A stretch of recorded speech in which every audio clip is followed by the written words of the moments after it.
Bonjour à tous, c'est Gigi, on se retrouve pour une nouvelle review de Pokémon Les Voyages. Nous sommes à l'épisode numéro 36 et c'était un épisode très sympa, vraiment, en termes de développement pur et dur pour une fois, mais on y reviendra plus tard.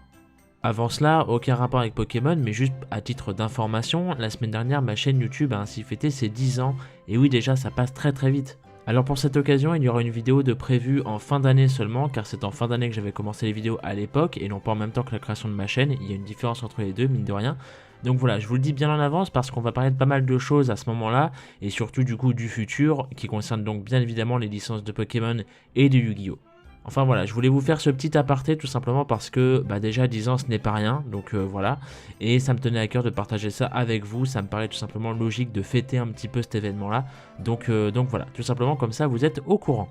Cette parenthèse étant désormais fermée, passons maintenant à cette fameuse review. Un épisode très concentré sur le développement de ces deux protagonistes donc, comme je vous le disais juste avant, et ça fait vraiment plaisir pour le coup.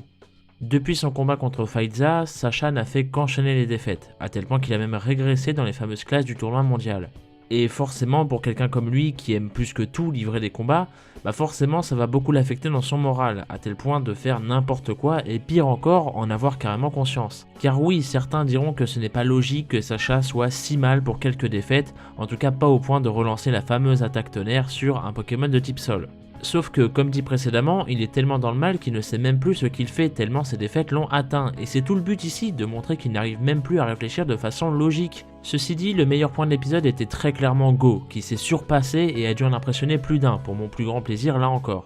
Vu que Sacha était plutôt HS ou ne faisait pas les bonnes choses dues à son état, c'était évidemment à Go de tout gérer et de nous montrer qu'il est capable de faire, à moindre mesure certes, ce que Sacha lui a appris jusqu'ici. Et c'était tout bonnement très bien fait. Go était celui qui réfléchissait, qui se réjouissait du défi et qui a su improviser des stratégies afin de venir à bout du Libégon qui semait la pagaille à l'Avandia. Et pour le coup, ce n'est pas si impressionnant que ça, puisque comme je vous le disais lors de certains épisodes précédents, on sent que Go s'inspire et évolue aux côtés de Sacha et grâce à lui. Et cet épisode en est tout simplement la preuve visuelle et écrite grâce à cette fameuse scène où Go réalise de lui-même une des fameuses stratégies un petit peu loufoques qu'utilise habituellement Sacha. Sacha lui-même d'ailleurs semble être impressionné. Évidemment, puisque non seulement c'est une première pour Go, mais que lui n'y avait même pas pensé, tellement il n'arrivait même plus à réfléchir encore une fois. A la fin donc, Go dit à Sacha qu'il s'est énormément inspiré de lui et qu'il voulait absolument trouver un moyen de contrer ce Libégon avec son Lapiro, tout simplement comme Sacha qui a l'habitude de vouloir s'entraîner avec un Pokémon en particulier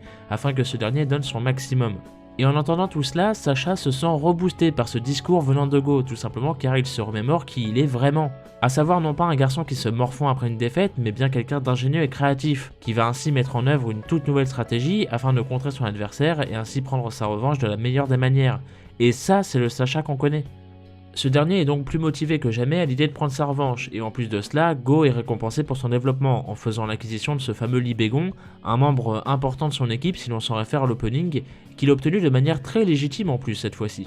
Encore une fois, c'était un bon épisode, vraiment, offrant ainsi un double développement en héros, ainsi qu'un développement plutôt inversé, puisque pour une fois c'est Go qui va aider Sacha et non l'inverse, et c'est tout ce qu'on demande en fait, c'est ça fait plaisir.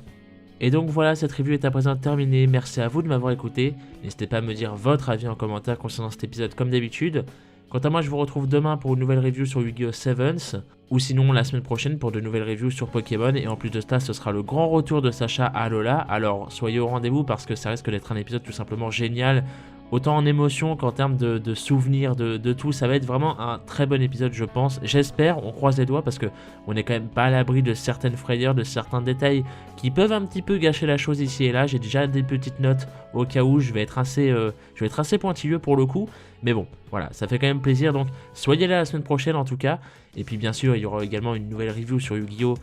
Également la semaine prochaine, il n'y a pas de pause donc il n'y a pas de raison. En attendant, portez-vous bien, gardez la passion et des bisous.